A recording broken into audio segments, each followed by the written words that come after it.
What's going on, everybody? SaaStr. Today we are going to be talking about how VC-backed companies are absolutely I'm just kidding. That's not what we're going to be talking about. That's a little aggressive. But we are going to be going through what the most constrained amongst us, the most bootstrapped amongst us can actually teach this broader community, mainly because Allissa and I just went through an interesting experience that gave us a lot of interesting perspective. And so before we get into that, though, who in the world are we? Who are you, Allissa? I'm Patrick Campbell. I'm the CSO, the Chief Strategy Officer over at Paddle. Up until a few months ago, I was the CEO and the founder of ProfitWell. My personal background's in econometrics and math, which is just code for having lots of friends, very clearly. But Allissa, who the heck are you? I'm Allissa. I'm the Senior Product Manager over at Paddle. My background's actually in design and content marketing, and now I help lead the retain and metrics team. No, that's awesome. And Allissa and I, as I mentioned, went through an interesting experience. We bootstrapped a company for about 9 years. We can talk about a little bit of what we do in a second. But on April 28th, officially, it was the exact date, we signed basically our deal to get acquired by Paddle for over $200 million, which was pretty cool. Allissa and I learned a lot. The rest of the team learned a ton. And what going through an exit kind of gives you is a lot of perspective. Now, some of that perspective you probably should have had years ago in basically building your business. But the rest of the perspective was really around like what we did really, really well, and of course what we didn't do so well. And we want to share a couple of those lessons because I think the constraints of being a bootstrap company really taught us how to use those constraints basically as strength. And that's something that I think we all can basically benefit from. So you excited? You ready to roll? Ready to roll. You guys excited? You fired up? All right. I think that's as fired up as they're going to get. So all right, let's jump in. So the first thing we're going to talk about is probably one of the sexiest topics in the world, which is alignment and documentation, okay? Just for a show of hands, like who here thinks documentation, wikis, vision docs, these types of things are like important inside a business, right? Yeah, we all have a Notion instance, right? Everything like that. Well, surprise, we looked at a couple of thousand different companies, and what we discovered is that those folks who are venture-backed, only 1 out of 5 of them are currently using a wiki, currently have internal documentation systems, currently have vision docs, et cetera. And as basically the topic of the talk suggests, those folks on the bootstrap side, it's basically over half of them basically look at documentation, make sure they have vision docs, make sure they have this information internally. Now, you might be thinking, well, VC-backed companies are amazing, so like, why do we actually need the documentation, right? Like, why is this so crucial? Well, the thing is, whether you're a founder, you're an executive, whether you're earlier in career, it doesn't really matter. The vision that your company has is this like beautiful up and to the right mission where we're going to like democratize this amongst this industry. We're going to bring this type of solution to this industry. Doesn't really matter what it is. But you, in the early stages, have in your mind that we're going to hire people and they're all of a sudden just going to be all going right in the same direction, right? We're going to hire more. They're going to see that 9 p.m. Slack message about the vision, and obviously they're going to internalize it, and I'm never going to have to say it again, right? And occasionally we're going to hire some people that like don't really go forward with the vision, but like we'll auto-correct them or we'll basically exit them from the company, right? Like this is exactly how a lot of us think this is going to work. And we're going to ask ourselves at all hands, like, why does Allissa keep asking us, where the heck are we going? Like, we've explained this to her, right? Has she read the website? Well, of course, this isn't how reality works. This is actually how it works inside an early stage company, and I argue a lot of mid-stage companies as well. Everything's going all over the place, and you have these really expensive, really smart people moving in all these different directions, and you're sitting there and like, why aren't we moving faster? Why aren't we moving in the direction that we should, right? And in reality, that mission looks a little anemic, right? It's not really moving in the right direction. Well, after getting countless questions at all hands, getting countless questions in one-on-ones about where the heck we're going, we put into practice a very uniform, this isn't going to be rocket science, but a very, very uniform structure for answering this question. We started off with, what the heck is the mission, right? And this is actually one of the hardest things to come up with because you can explain it probably in a 5-minute, 10-minute conversation, but getting it pithy enough where you can say something like, we exist to grow subscription companies automatically, is actually super, super difficult because you have to give up so many different things by acknowledging those particular nouns. When you have that mission, though, you also want to align it, or we found it was really useful to align it to what's called a mission metric. So for us, It was subscription revenue that sat on top of ProfitWell. That got increased by getting more users. It also got increased at us being better at product and helping our customers get more revenue. We then defined a couple of guiding principles. And what was beautiful about this is that it then allowed us to empower our different org leaders to basically come up with, great, how are you going to build out that marketing function in order to support that particular mission? And how to make sure that it's perfectly aligned or as aligned as humanly possible. For us, that was doing media, inbound media, particularly in the B2B space. And then those different folks within that group basically set what we call tempo internally at ProfitWell.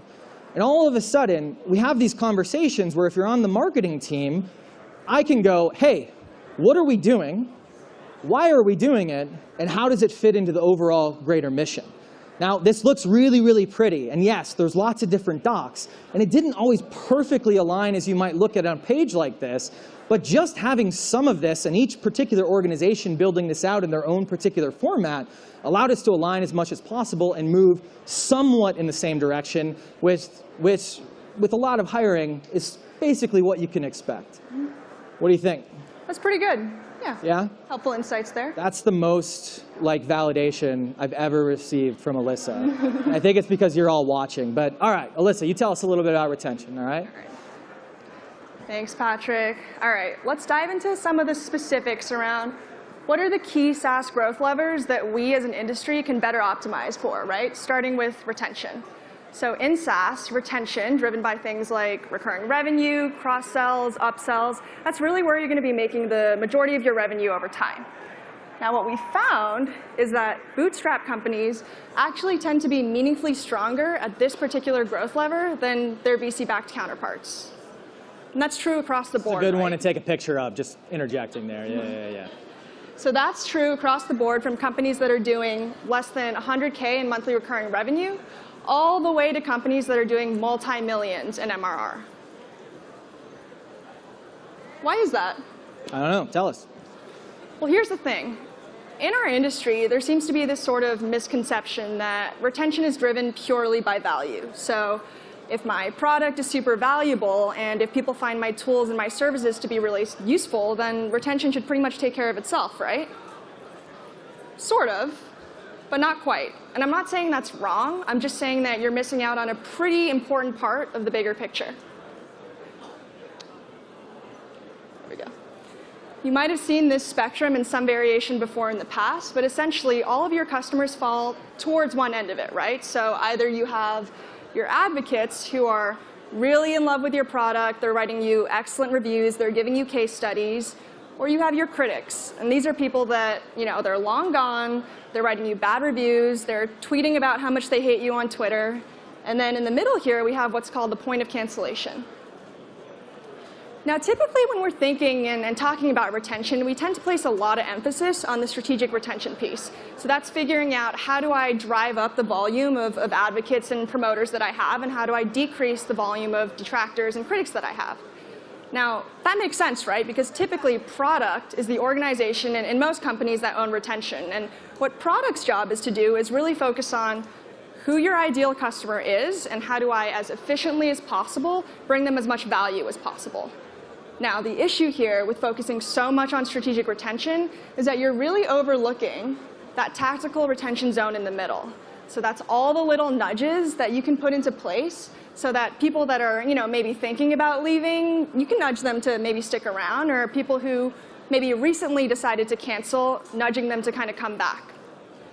The great thing about tactical retention is these are things that you can implement really, really quickly without even needing the most amazing product team in the world. I'm not saying you shouldn't have an amazing product team, though, because here's the thing, right? Strategic retention is incredibly important, huge part of your growth. In fact, it makes up about 60 to 75% of your overall retention. Now, the thing with that, though, is it's going to take a lot of time, a lot of effort, and so much trial and error to figure out. Whereas with this tactical retention zone, which makes up about 25 to 40% of your overall retention, this is stuff you can implement overnight to, at most, maybe over a quarter to start really seeing some really meaningful gains. So let's dive into some of the specific things that you can start optimizing for in this tactical retention zone, starting with plan optimization.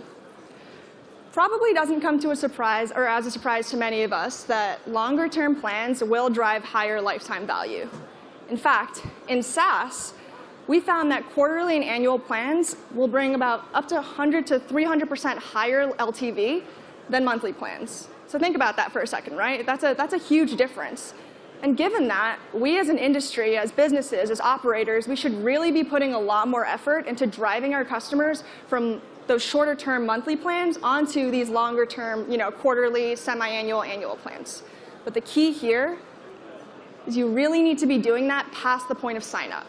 Yeah. So a lot of us out there will offer the option to upgrade to a longer-term plan right at the beginning of sign-up, right? But the issue here, at that point in my customer journey, I don't know how valuable your product or service is actually going to be.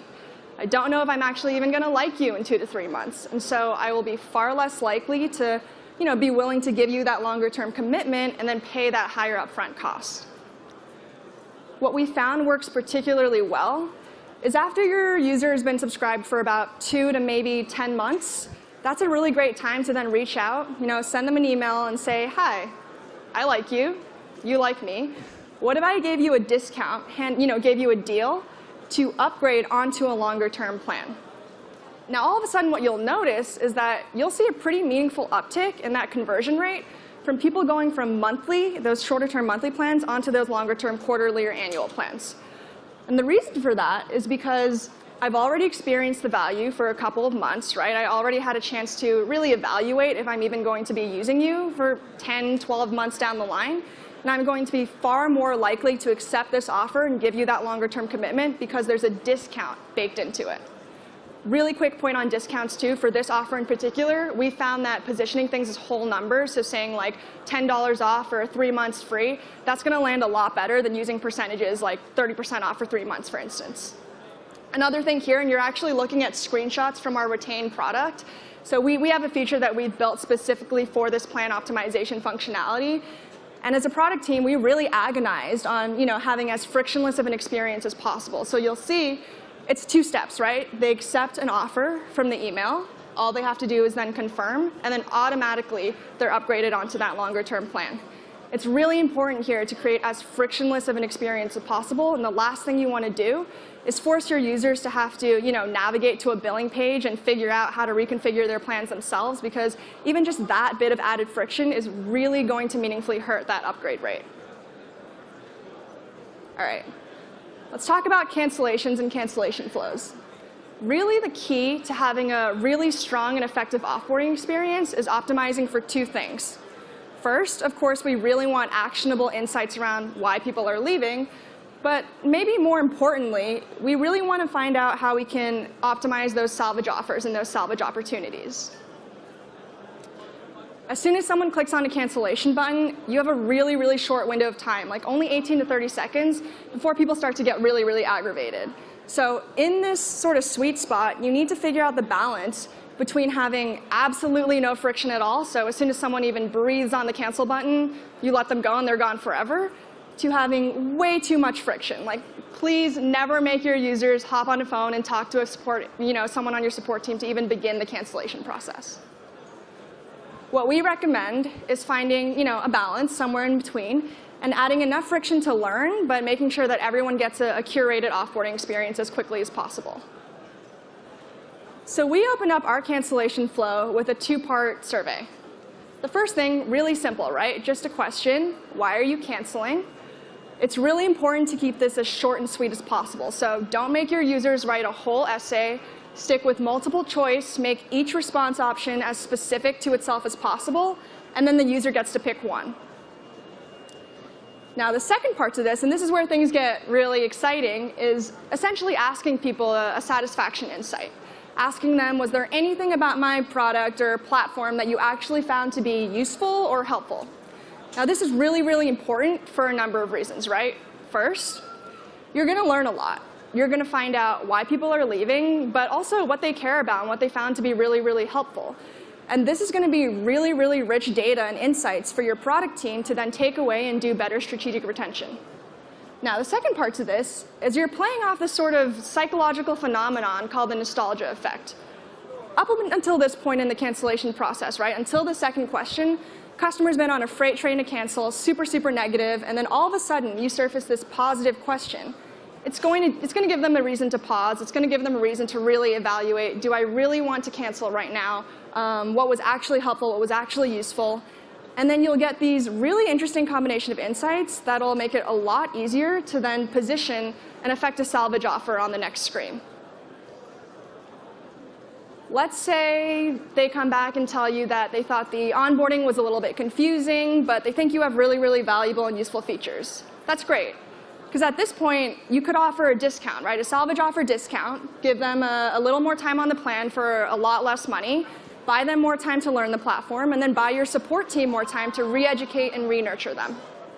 Let's say you have a more seasonal business, perhaps, and so in the current moment, I'm canceling because I don't have any projects right now. I don't have any use for this for the next like 2 months. Perfect. Let's downgrade you to, let's say, a smaller tier like maintenance plan so that you can save all your data, save all your preferences, and then a couple months down the line, when you do have projects and you come back to us, you don't have to start all the way from scratch and reconfigure everything, right? We have everything saved for you, or maybe I'll just downgrade you to or pause your plan for a set period of time. Now, at the end of the day, if it just comes down to, let's say you're just missing a feature that's a non-negotiable for the user, totally okay. If you have a freemium plan, then just downgrade them to that, or you can even just let them cancel. Because the reality is, at some point, you're probably going to build that feature, and then you can easily put them back into a reactivation or win-back funnel, and win them back, keep them in your ecosystem later on when you have what they need. What we found is that in SaaS, you can actually lower your cancellations by 10 to 25% just with proper offboarding. Think about that for a second. That's a lot of money saved, right? And that's a lot of customers that, at the end of the day, didn't even really want to cancel. All they wanted was, proper guidance to an option that was a bit more appropriate for what they were actually looking for. Nice. What do you think? You guys see why she can get whatever she wants? Yeah? Also, if you try to recruit her, I will cut you. That's basically what that means. Thanks, Allissa. What do we got next? We got monetization. All right, let's bring this home here. We've been talking about pricing for a while. So I think it's one of those things that we've known a few things about over the years here.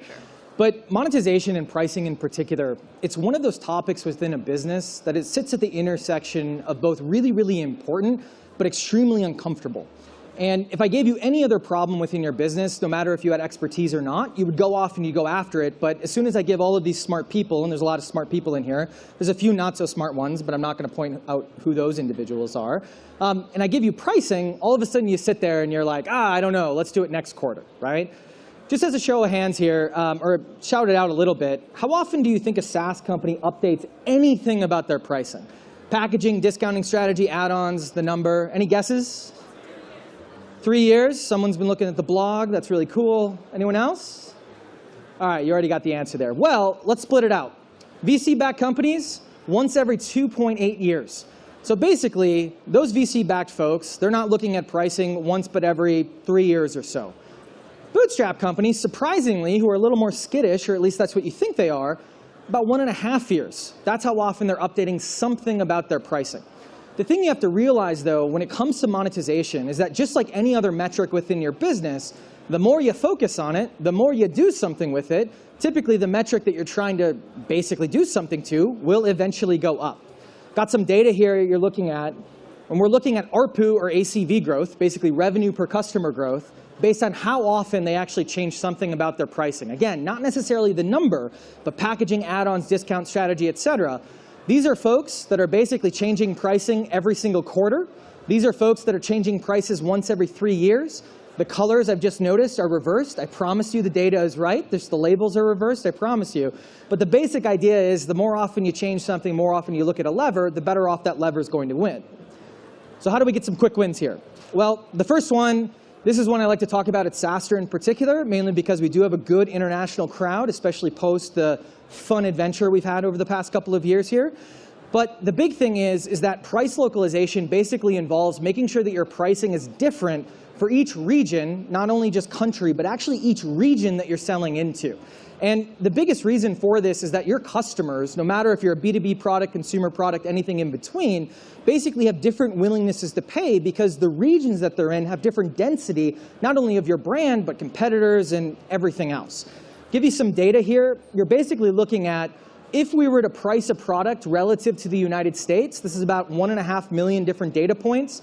We would price it about 30% higher in the Nordics, and this controls for VAT and exchange rate, so it's an apples-to-apples comparison. And we basically price it about 40% less in Southeast Asia. Now, it's really important to actually look at the data here because there's really, really high variance that happens depending on your particular product. Now, the other thing to keep in mind, even just adjusting your currency symbol really, really helps push things forward. All right, we're a bit over time, so I'm going to have to go really quickly. Are you guys okay with that? You sure? All right, let me go. All right, I'm going to talk to you about raising prices. Yes, you have to raise your prices. If your NPS is over 20, you should be raising your prices once per year. I have seen all of the data. Trust me. If you don't trust me, email me and I will show you all of the data. And yes, even in this market, recessions have 3 cuts that they go through. We've seen this in the past 8 downturns. And right now, we're at the end of the 3rd cut. You're seeing this in the news. As of October 1st, if your customer kept you, you should be kept barring a global catastrophe, which I guess is possible. But barring a global catastrophe, you should still be in, and therefore you have some pricing power. I know, very controversial, but please trust me a little bit. Now, how do you do that? Well, we're not going to be able to go into how to actually measure how much price increase that you should do if you get time allotted. But a couple of things to keep in mind. You should be doing this once per year. Doesn't matter how much development you have. If you're pre-IPO and you're flying, you can get away to do it probably about twice per year. You have to do your research. A lot of you are going to do your research and you're going to be like, these people have never heard of us are willing to pay 10 times our price, but our customers, they're at only $50, and that's because you set your original price incorrectly, and the data's not wrong, it's just you're wrong and your customers are anchored. I promise you. The proper messaging is really, really key. Please don't everyone steal this email because you're going to ruin it for everybody. But the basic idea is when I send an email where I'm increasing a price, I'm going to go, hey, over the past year, I've provided you this much value. I'm going to pull in actual data from their account. I'm not going to be lazy and just send them a random email. I'm going to say, hey, you're using this feature. We've made you this much money. You've gotten this many contacts. Then I'm going to say, for us to continue to invest in making ProfitWell better for you, or for us to continue to invest in you getting more growth or whatever my product does, I have to raise my price. It's always a shock, even for your happiest customers. So I'm going to relieve that tension and I'm going to go, but because you've been so loyal, and all those people who haven't bought, they're not loyal, I'm going to raise my prices on them. But for you, because you've been with us for so long, you're going to get this discount where you're going to keep your existing price for the next 6 months, and that's worth this much money. But for everyone else, they're going to pay as of tomorrow. If you have any questions, let us know. The key, P.S., if this materially impacts your business or your life if you're a consumer product, let us know and we'll work something out. It's for 2 types of people. First, it's for everyone in this room. All of us love products and love value. None of us want to spend more money. If you agree with that email and then you see this, most of the time you're going to go, I'm not going to cause a fuss. Yeah, they're right. This is great. They're going to invest more in the product, right? It's also for people who are actually impacted. Most will try to negotiate with you, and it's a really great brand opportunity where you can go, don't worry about it. We'll reach out in a year. You figure your stuff out, or you can take the negotiable price that they set. The biggest thing here that hopefully you notice, it's all about them. It's not about you. The number of emails that I see that are like, our costs are up, inflation, so we're raising prices, terrible. Your customer does not care about your costs. They care about their costs. All right, hold up. I just need to pause you for a second because I'm curious. Like, do VC-backed folks do anything right? Absolutely nothing. No, I'm just kidding. No. VC-backed folks do one thing and one thing well. I'm just a little setting up for a joke here. Y'all spend money really, really well, okay? You guys spend money at a much faster rate, and you guys hire at a much faster rate. Now, all joking aside, this is an amazing thing because you guys also grow at a much, much faster rate, right? And those are the trade-offs. When you're on the VC-backed treadmill, which we are now on, so this is the last time we can probably talk about this, I guess, what ends up happening is you're going big or you're going home, right? And this is why the death rate of VC-backed companies is also much, much higher, right? And that's okay, right? That's the path that we've all chosen. So you just got to keep those trade-offs in mind. We obviously can learn from both models. Anywhere you go, the growth fundamentals are always going to be true. So no matter the model that you're going after, those constraints you're facing, just being disciplined with those growth levers, and obviously you'll grow if you have that discipline. All right, how are we feeling? Feeling good? Everyone get some value? All right. Here's our email addresses, our new email addresses that we have. You can't, no, you can, I don't know, I was going to make an email joke. It's not going to land, so I'm not. No one's going to spell my name right. No one's going to be able to reach me. Yeah. It's Allissa with 2 L's and 2 S's, okay? Just letting you know. But don't email her unless you're buying something or giving feedback, okay? That's the constraint. No recruiting emails, all right? We got a couple of booths over here. Come find us. We love talking about this stuff. We publish so much data and so much content on this stuff. So thanks for having us, and have a good rest of the conference, y'all.